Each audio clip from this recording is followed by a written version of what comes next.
Welcome back. Now, the UN Refugee Agency says 5,000 people flee Eritrea each month, and many end up being picked up in the Mediterranean Sea trying to cross to Europe. Those who make it often say they are fleeing military conscription and other abuses. Eritrean government officials, however, dismiss the charges, claiming the number of migrants living in Eritrea is insignificant and that many of those trying to secure asylum were lying. For some insight into the Eritrean refugee crisis, I'm joined by David Smith, Washington correspondent for The Guardian newspaper. He has reported extensively on the Eritrean refugee crisis. David, welcome to Africa 54. Thank you.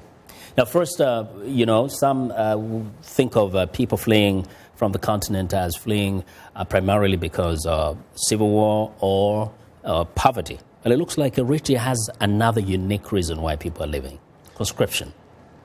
What can you tell us about it? Yes, I was in Eritrea for a few days last year and spoke to as many people as possible about this. And indeed, the reason that kept coming up time and time again was military conscription. This idea that they would have to go to a boot camp, be treated very roughly, paid very little.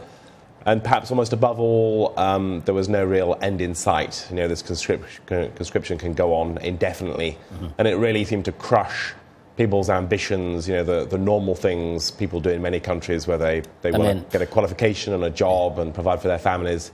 A lot of people saw no hope and wanted a way out. So it's not something like you have a year to serve or 2 years to serve. You can be in for a long time. I met people who said they'd been, there for 20 years or so, and it's not all military and fighting. I mean, some of it is civilian desk jobs. Yeah.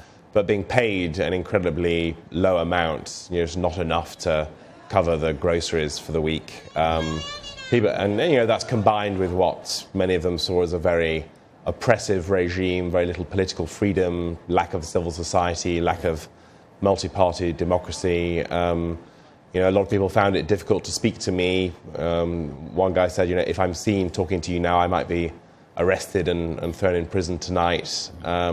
So all of these factors, I think, are combined with economic problems, lack of opportunity, is driving people out. Those who you spoke to, who may be ambitious to leave the country, realize or know about the dangers of the journey they could be making across the Mediterranean?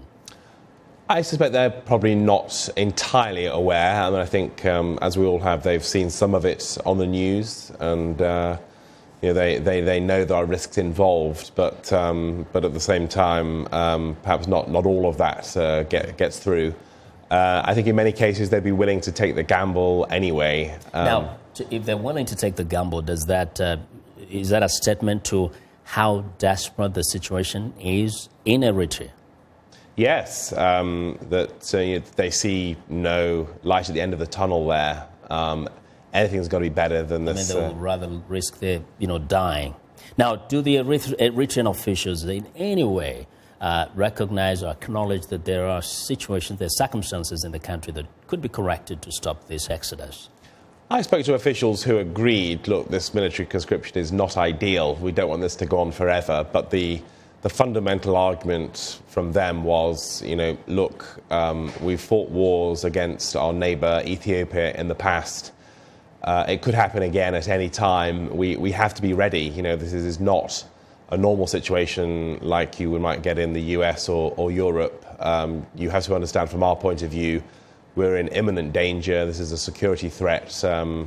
Ethiopia is forcing the issue. We have to be ready. And obviously the critics would say that is used as a very convenient excuse for perpetuating this. Very quickly, in terms of the level of poverty, did you get the sense that so many people are also having a hard time just surviving? They would rather try elsewhere?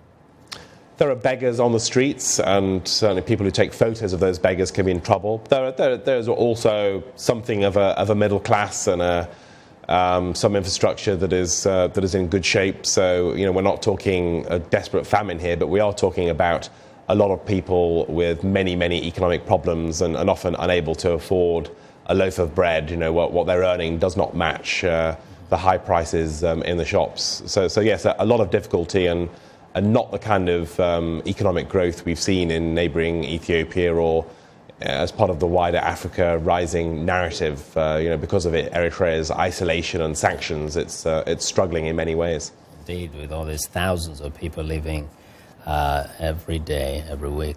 It's unbelievable. Well, thanks a lot. We do appreciate, David, your insights. Thank you. Thanks for joining us. And David Smith is a Washington correspondent for The Guardian newspaper.